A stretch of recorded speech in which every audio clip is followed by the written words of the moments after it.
Before we start today's tutorial, I'd like to announce that I've launched a new Skillshare class.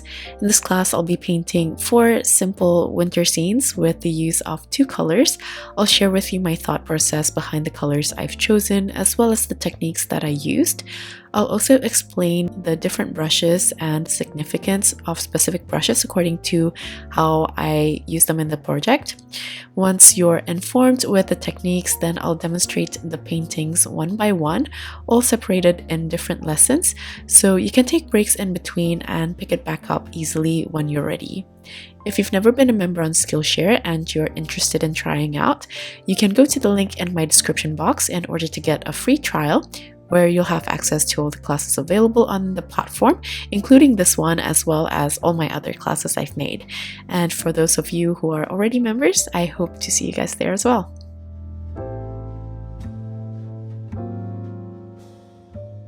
Hi everyone, this is Nia, and today I'm going to paint this very simple woodsy scene. I decided to use warm colors for this, but you can also use different hues like indigo or maybe some dark muted green to make it look more enchanted. But let's start by going over the colors. I'm only going to use 3. The first one is Yellow Ochre by Holbein, Payne Grey Bluish by Schmincke, and Burnt Umber by Holbein. Since I'm only going to use 3 colors, I just want to make sure all the paint is nice and activated, so I just put a drop of water in the pans and I make sure to just let it sit and activate. Then I'm going to start with Yellow Ochre for the center, and as I build outwards, I'm going to start adding some Burnt Umber. So there's a slight glow from the center going outwards. With these sort of paintings, you can of course mask off the sides before doing this, so you have a nice clean square or rectangle frame. However, I want my edges to stay loose. I just feel like it'll have a more interesting look this way. So I kind of just made a big blob to fit the page using a really watery consistency and load on my brush so I can spread the water and the paint easily. And I did this freehand, but you can also use pencil to sketch the frame lightly if you're unsure how you want the edges to look. I want to darken the bottom, and for this I just add more Burnt Umber, and this time I also added a little bit of Payne Grey Bluish, but I'm still using a light consistency because this is just the background.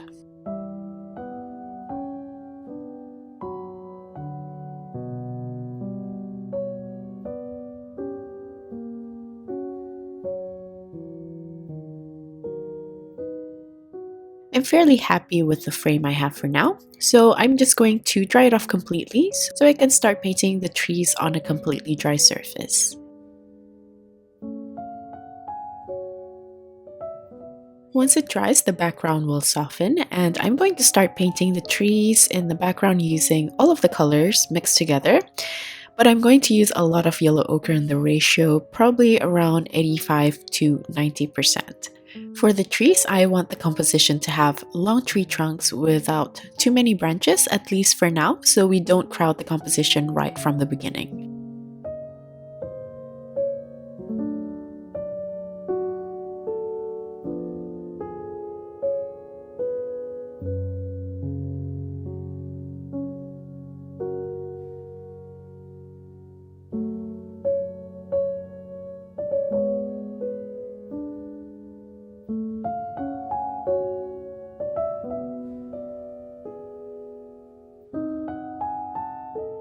To start, I'm just going to paint a few trees, but I'm going to be very careful to not overcrowd it. Then once I've painted a few, I'm going to add a little subtle bush at the bottom. In terms of the color, I'm just using the same colors as the trees with a lot of Yellow Ochre, and I kind of place my brush sideways and I do little taps with different pressures to create different textures.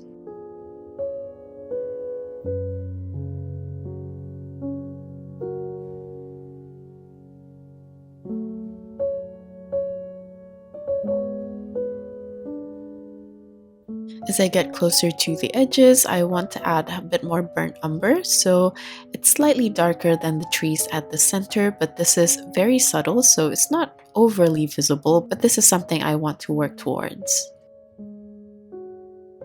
I feel like I've covered the area quite well for now. So next I'm going to paint the leaves on top of the trees. For this, I'm kind of painting it similarly to how I painted the bushes, just putting random pressures in different directions to create a rough texture of the leaves.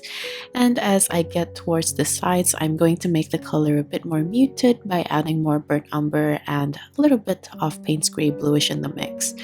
Though the value is darker, I'm still using a light to medium consistency because we're still going to layer more detail later on.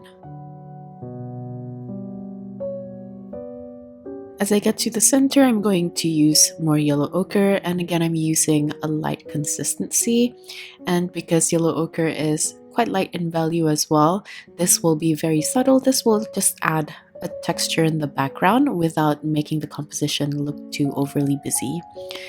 Once I'm done, I'm going to dry everything off so I can move on to the next layer.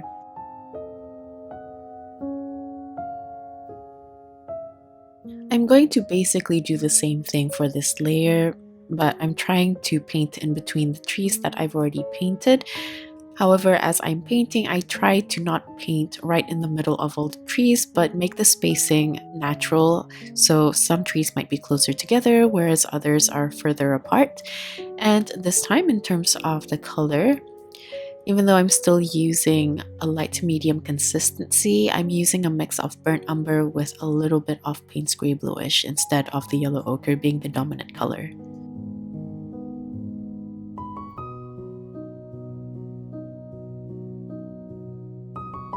Because this time the color is darker and it's in front of the previous layer, I'm also painting the tree trunks over the bush that I painted earlier.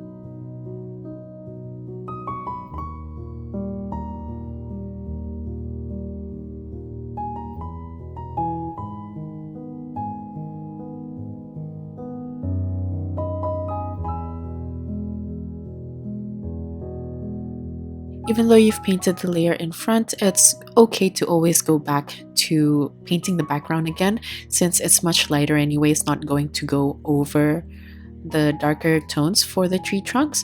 So as an example here, I want to extend the bushes upwards. I'll just use a thin consistency of the yellow ochre mix again and just try to paint it in between the trees that I already painted. I also introduce a little bit of burnt umber as I get near the edges, but still using a light consistency.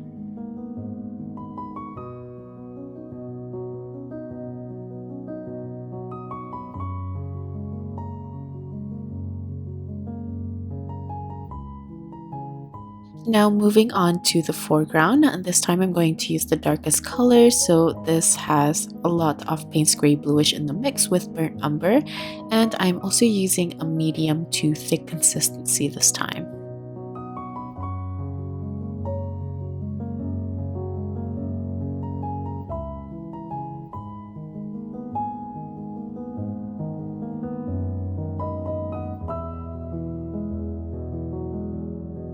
Feel free to adjust whenever you need to. On the left here, I felt like it looks kind of empty, but I don't want to use the darkest color.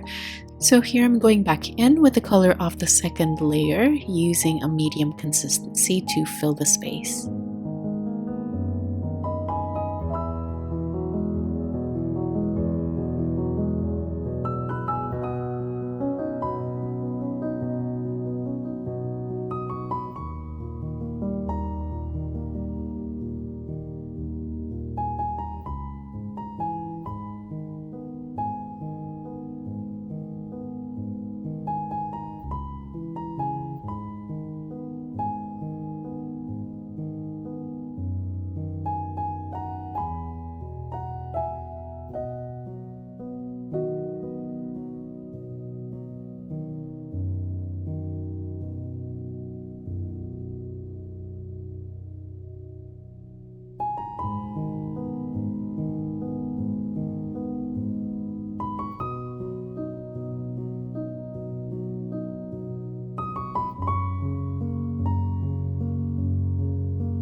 I feel like there's enough trees for now, and the top part of this painting is looking quite busy.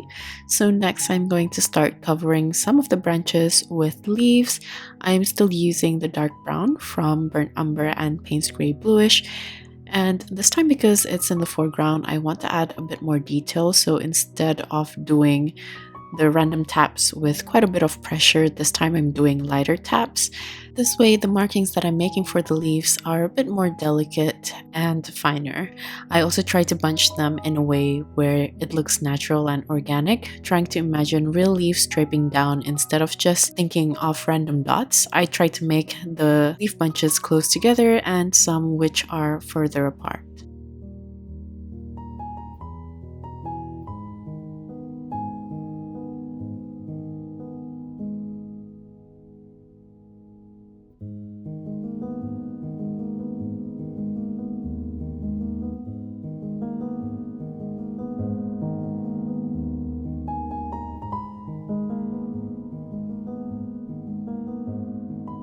I'm quite happy with the details at the top for now, but I'm going to balance out the bottom since I want the bottom to be lighter than the trees, but I still want it to stand out in the foreground.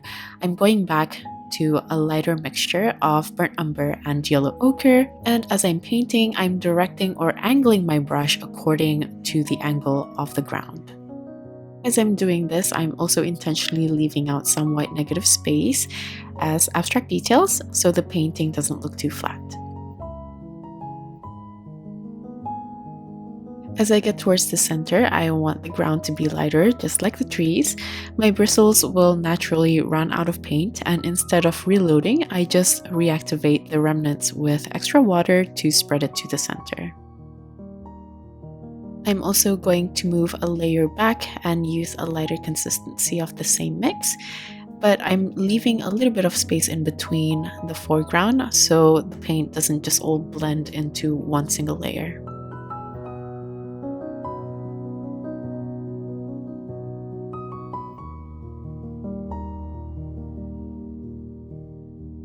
I feel like the painting is starting to take shape, but I want to exaggerate the glow at the center.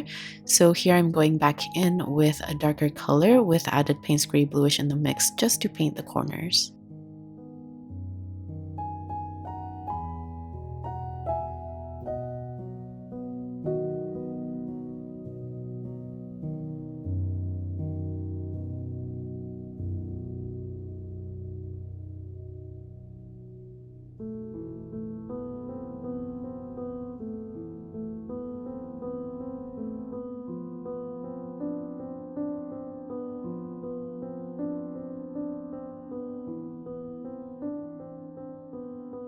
Now that the bottom is taking shape, I'm going to add more leaves. I'm going to continue to the center from the dark leaves, and as I get closer to the center, I want to add more burnt umber and also some yellow ochre, but since this is still close to the foreground, I'm still going to use a thick consistency.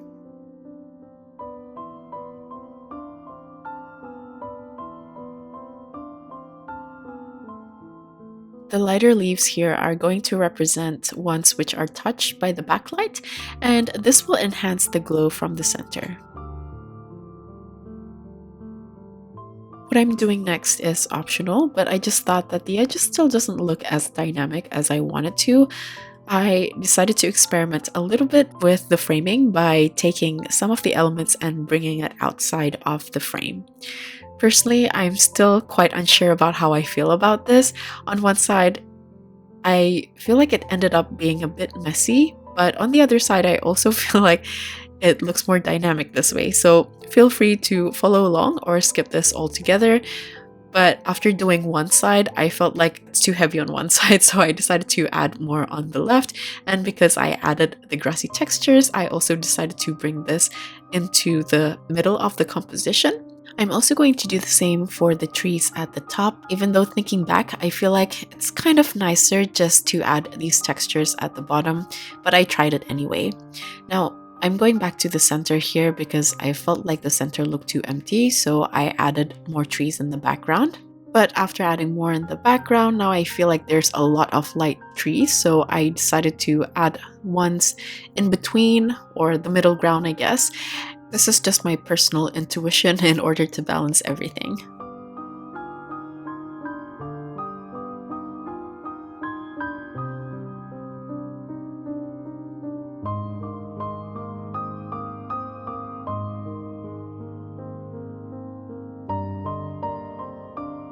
Now going back to the framing, this is another thing that I decided to try. I added some circles to add to the blobby framing. I don't know why this made sense in my head when I was painting this.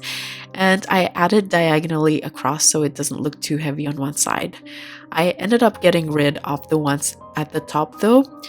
It got a little bit too confusing for me, but I'm going to show you what I did anyway, what I tried, and how I tried to tone it down and fix it at the end.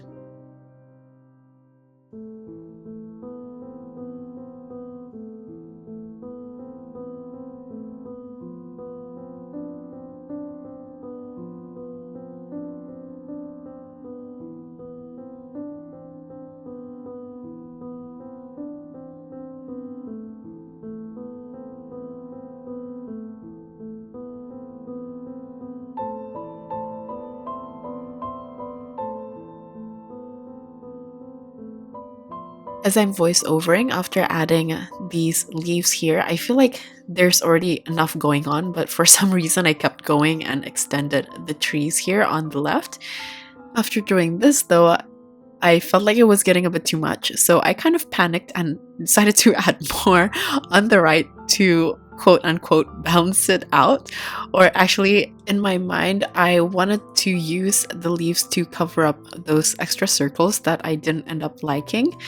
And in order for that to make sense, I decided to extend the frame downwards and on the side by adding more leaves. Now, as I'm adding these leaves though, there's just so much definition, so everything became really hectic and messy.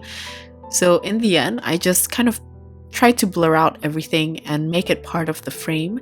Then I added more on the damp surface. Then I'm going to go back and forth to take off and paint more in order to create a blurry texture that is somewhat abstract, so it doesn't really look as detailed as the center of the painting.